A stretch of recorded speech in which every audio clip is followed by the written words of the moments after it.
بسم اللہ الرحمن الرحیم۔ السلام علیکم فرینڈز۔ کہا جاتا ہے کہ کسی علاقے میں قحط سالی پیدا ہو گئی اور اس کی لپیٹ میں انسان اور چرند پرند سب آ گئے۔ مویشیوں کے مالکان اس قحط سالی سے بے حد پریشان تھے۔ اس دوران ایک مسجد میں مولانا صاحب نے جمعے کے خطبے کے درمیان یہ بات بہت یقین سے بتائی کہ اگر اللہ کا نام لے کر یعنی بسم اللہ پڑھ کر دریا کو بھی حکم دیا جائے تو وہ بھی نافرمانی نہیں کرتا۔ خطبہ سننے والوں میں ایک چرواہا بھی موجود تھا۔ مولانا صاحب کی کہی ہوئی یہ بات اس کے دل میں اتر گئی اور اس بات پر اس کا یقین پختہ ہو گیا۔ اس نے واپس آ کر اپنی بکریاں کھولیں اور سیدھا دریا کے پاس چلا گیا اور بلند آواز میں بسم اللہ پڑھا اور دریا کو بولا وہ اپنی بکریاں چروانے دوسری پار جانا چاہتا ہے، لہٰذا اسے اپنے اوپر سے گزرنے دے۔ یہ کہہ کر اس نے اپنی بکریوں کو لیا اور دریا پر چلتا ہوا دریا پار کر گیا۔ دریا کی دوسری طرف کا علاقہ گھاس سے بھرا ہوا تھا، درختوں کے پتے بھی سلامت تھے کیونکہ کسی کو بھی یہاں تک آنے کی رسائی نہیں تھی۔ اس نے خوب اچھی طرح اپنی بکریوں کو کھانا کھلایا اور واپس لوٹ آیا۔ پھر یہ اس کا معمول بن گیا کہ وہ بکریاں پار چھوڑ کر واپس آ جاتا اور شام کو جا کر اپنی بکریاں واپس لے آتا۔ اس کی بکریوں کا وزن دگنا ہو گیا۔ لوگ حیران ہو گئے اور اس سے پوچھا کہ وہ اپنی بکریوں کو کیا کھلاتا ہے۔ وہ سیدھا سادہ اور صاف دل کا انسان تھا۔ اس نے صاف صاف بات بتا دی کہ جناب میں تو بسم اللہ الرحمن الرحیم پڑھ کر دریا پر چل کر اپنی بکریاں دوسری طرف چروانے لے جاتا ہوں۔ یہ بات سب نے سنی مگر کسی نے بھی اس چرواہے کی بات پر یقین نہیں کیا کیونکہ یہ ناقابل یقین بات تھی۔ مگر بات ہوتے ہوتے مولانا صاحب کے پاس پہنچ گئی۔ مولانا صاحب نے اس چرواہے کو بلایا اور سارا ماجرا پوچھا۔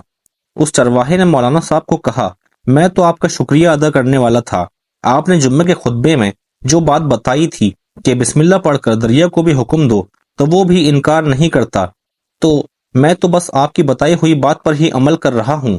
مولانا صاحب حیرت سے اس کے چہرے کو دیکھتے رہے۔ مولانا صاحب نے کہا ایسی باتیں تو ہم ہر جمعے میں کرتے ہیں، فقط ان کا مقصد لوگوں کا ایمان بنانا ہوتا ہے۔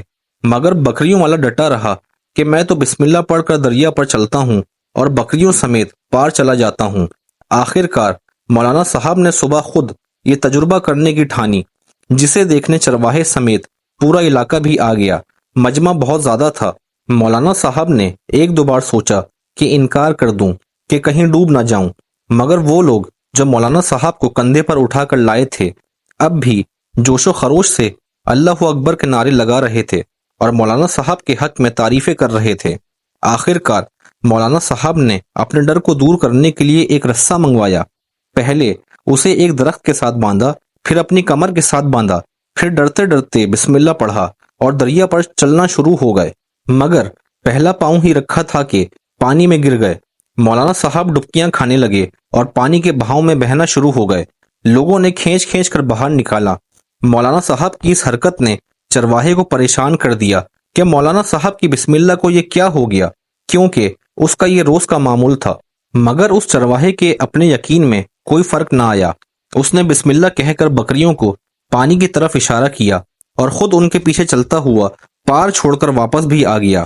لوگ اسے ولی اللہ سمجھ رہے تھے اور اس کے حق میں نعرے لگا رہے تھے، مگر وہ سب سے بے نیاز اور سیدھا سادہ انسان تھا۔ وہ مولانا صاحب کے پاس پہنچا اور کہا مولانا صاحب میں آپ کی بسم اللہ کی تعریف سے کافی پریشان تھا، مگر پانی پر چلتے ہوئے مجھے آپ کی بسم اللہ کی بیماری کا پتہ چل گیا۔ اس چرواہے نے درخت سے بندھی رسی کی طرف اشارہ کیا اور کہا مولانا صاحب یہ ہے آپ کی بسم اللہ کی بیماری، آپ کی بسم اللہ کی برکت کو یہ رسہ کھا گیا۔